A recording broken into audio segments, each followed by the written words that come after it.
We didn't go there because it was famous. That's the part people always assume.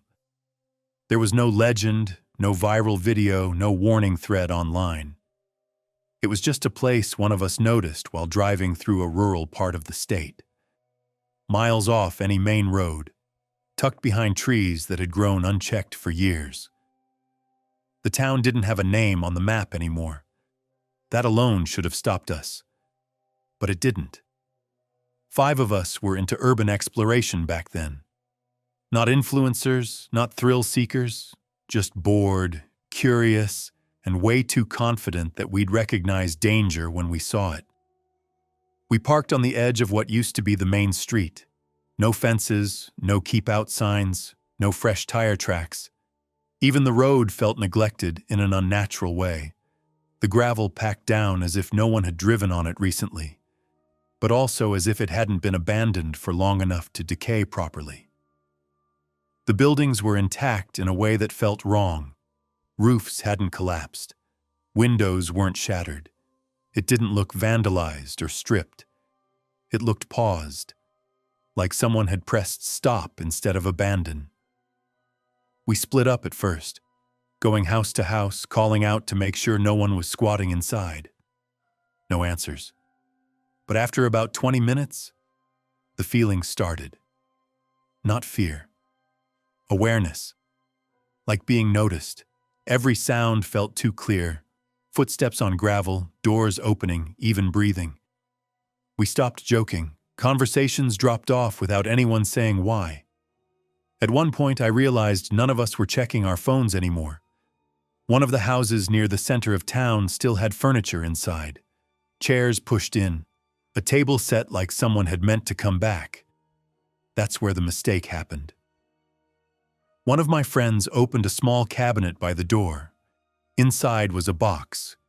Inside the box was a wristwatch. Old, but not valuable. No dust on it. The glass wasn't scratched.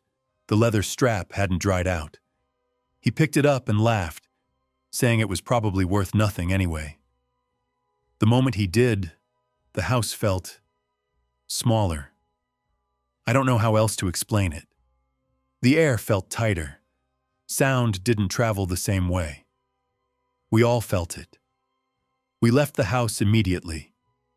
Outside, something had changed. Not visually. The buildings looked the same. The street was still empty. But it felt like the town had registered us. Like a delayed response finally arriving. As we were walking back toward the car, I noticed movement in a second-story window of a house we hadn't entered. Not a person, just a shift.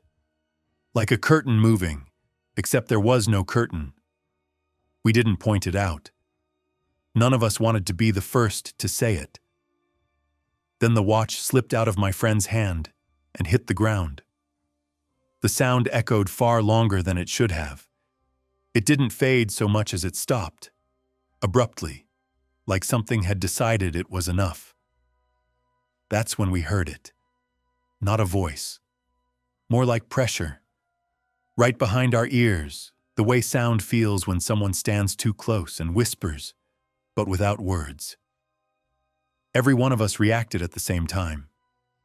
We ran. Not sprinting, not screaming, just fast, controlled panic.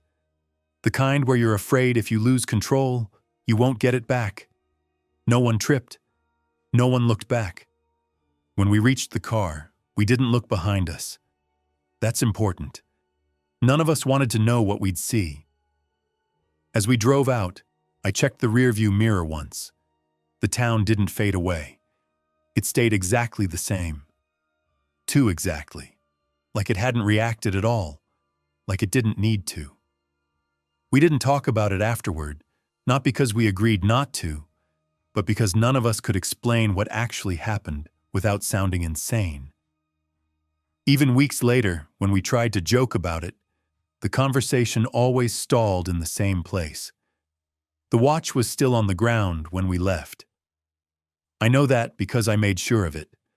Some places don't want to be explored. Not because they're haunted, but because they're finished with people.